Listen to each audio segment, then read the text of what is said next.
إذا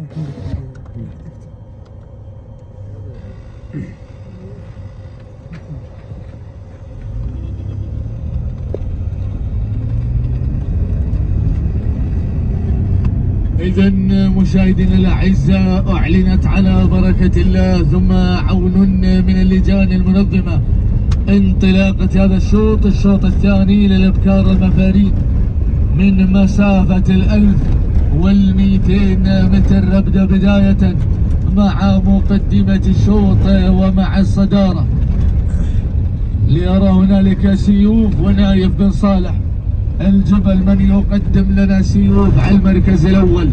المركز الثاني وصلت روعة وعبد الإله بن عبد الله العطوي من يقدم لنا روعة على المركز الثاني. وثالث المراكز وصلت شوق وعبد الرزاق بن معوض العرنون. ورابع المراكز وصلت الواصلة وصالح بن حمد العرنون. وخامس المراكز هنالك غزال خليف بن دوحان العرنون. وهنالك شعار فريح بن مطلق الشراري من يقدم لنا ميعاد.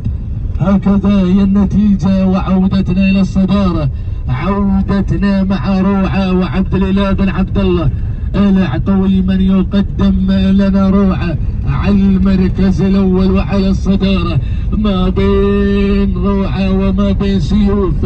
الله الله الله الله، ولكن روعة روعة روعة عبد الإله بن عبد الله العطوي من يقدم لنا روعة. تهانينا من هذه اللحظات نزف لمالك روعة عبد الإله بن عبد الله العطوي. المركز الثاني كان مع سيوف نايف بن صالح الجبل. المركز الثالث كان مع الواصلة وصالح بن حمد العرنون. المركز الرابع كان مع شوق عبد الرزاق بن معوض العرنون. التوقيت الزمني ولحظة الوصول دقيقة 49 ثانية 10 أجزاء من الثواني. تهانينا والف مبروك لجميع الفائزين.